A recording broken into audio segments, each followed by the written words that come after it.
The movie commences with Ani and Luke out to the shops in order to buy cutleries for their grand wedding. When it's the time to buy the knives, something triggers inside and we soon realize that not everything is as perfect as she makes us believe. It's 2015 and people still act like marriage is some sort of crowning achievement for women. That is a trap I did not fall into. I dove in head first. I don't normally quiver for cutlery, but I'm getting married in 6 weeks. So here we are. I've managed to not eat lunch for 6 years just to have this joker call me petite. Petite is what they call short, fat girls. I should know. I used to be one. The constant narration that we hear from our protagonist clues us secretly to how she is actually feeling instead of the fake persona she portrays outside for her perfect husband-to-be. When we see that the couple goes out for pizza, she cleverly camouflages her need to eat the last few slices and only gobbles them down when Luke goes out to the facilities, lying thereafter about where the pieces went. Jesus, what happened? Waitress spilled soda all over the pizza on my dress. We before long come to realize that Ani works at a powerful ladies' magazine, where she composes things that she isn't excessively pleased with. She is noticeably angsty and on the edge, or has made herself like this in light of a specific should be cooler than she really is. Her supervisor at the magazine is truly strong of her, and quite possibly she may very well land a truly cool gig working for the New York Times. In the interim, Ani at long last consents to plunk down for a gathering with Aaron. He is a free producer who has been dealing with a narrative about reality behind the 1999 school shootout that she was a piece of. One of Ani's schoolmates named dignitary Barton had blamed her in those days for being one of the companions engaged with the slaughter, and keeping in mind that Ani had never uncovered the genuine truth about the case, she has been inside damaged by it.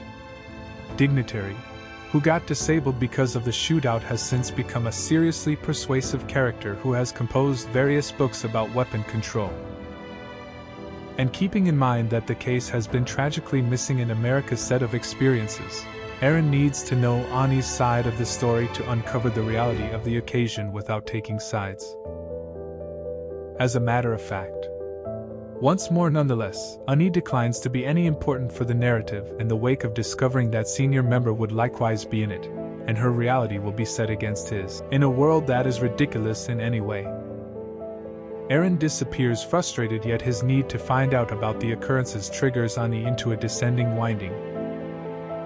Through flashbacks, we see a youthful Ani being headed to a top-level non-public school named Brentley by her mom Dina. She is new to the powerful school and has tied down a grant to be a piece of the lofty foundation. We see that her school days were difficult at first. Coming from a solitary parent, and a not really persuasive one among people who all come from cash, post-beginning restraints, she tracked down her clan there. Yet was it simply the fleeting tranquility before all hell breaks loose? Back in 1999, Ani had the option to track down her clan. She was popular, both by the rich children and the nerds on account of her dependable persona. Nonetheless, everything went south when the school coordinated the fall dance occasion. At the point when the occasion was practically finished, Hillary and Ani chose to party some more at senior member's home. A gathering of them go down to his home for beverages and games, yet when Hillary requests that Ani return with her to the school's occasion, Ani chose to remain and play around with the folks at senior member's home. Nonetheless, we before long slice to a more horrendous new development when we see Ani on the restroom floor nearly dropped, and part of the gang named Peyton making out with her. From any semblance of it, Ani's beverage probably been spiked, and keeping in mind that she couldn't actually make out the thing was occurring, she attempts to leave after Peyton was finished. However, she was stopped again when the young men stop her in the foyer.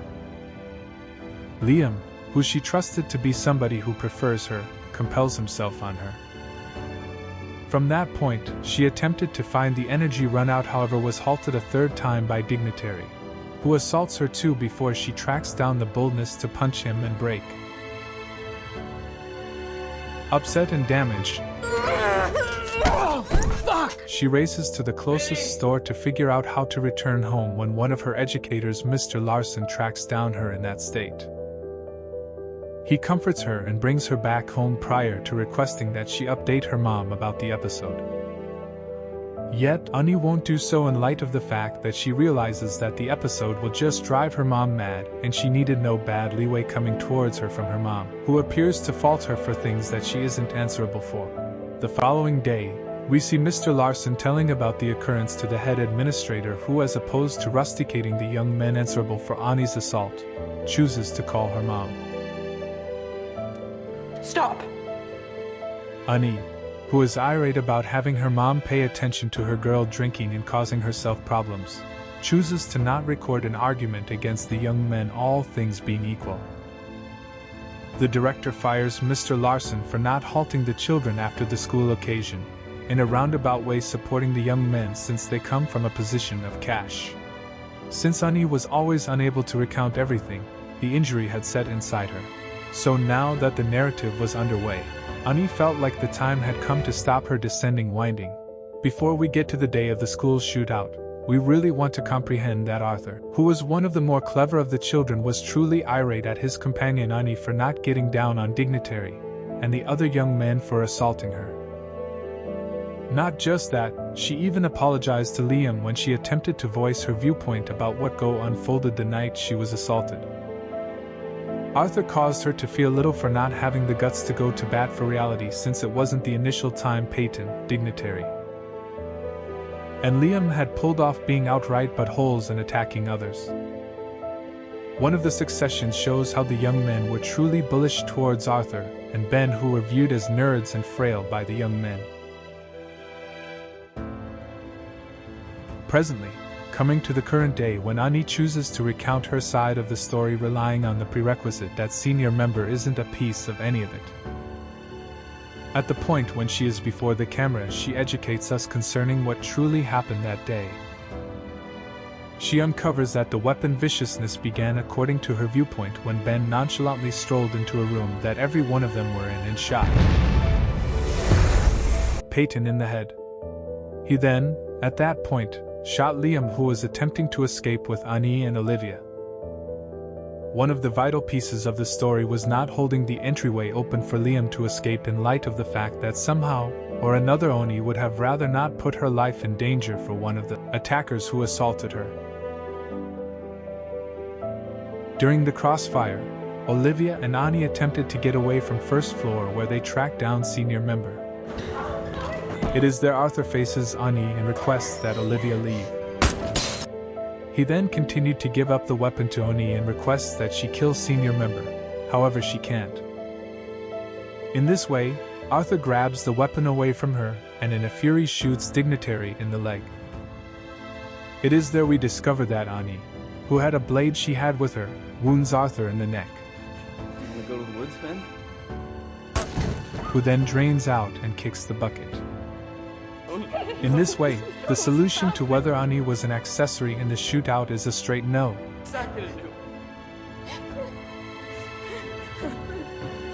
The way that she was viewed as an associate was because of talk that senior members spread the following day. He let everybody know that Annie laid down with every one of his companions, which is the reason he wouldn't be her sweetheart. Thus, due to the refusal, she arranged the shootout with Ben and Arthur. Arthur! Beth! Get out of here, I like you! You! Girl with spaghetti for a spine! You know you want to.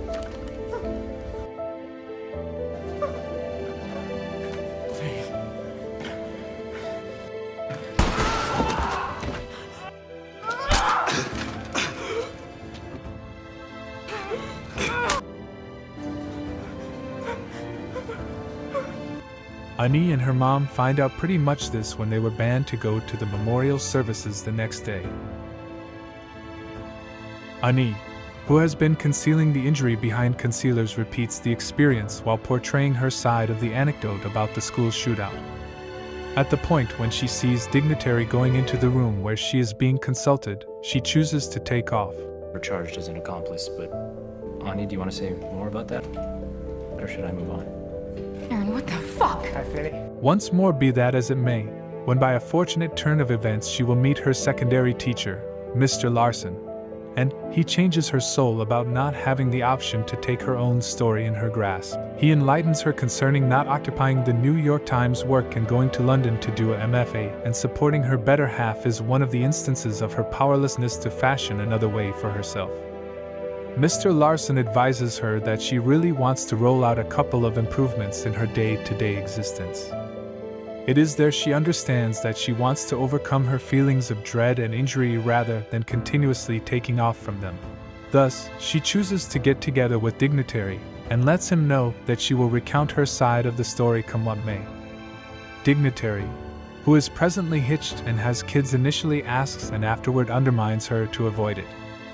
Ani, nonetheless, gets it on record that Dignitary had assaulted her back in their school days, at last giving Ani a substantial base to form her story and not be unmitigatedly faulted for it.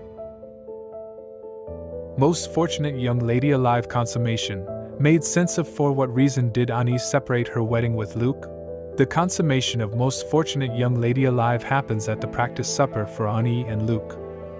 The couple is cheerful and excited by everybody around them, yet it is there that Ani gets a warning about her unpolished and uncensored tale about her attack being distributed in the New York Times.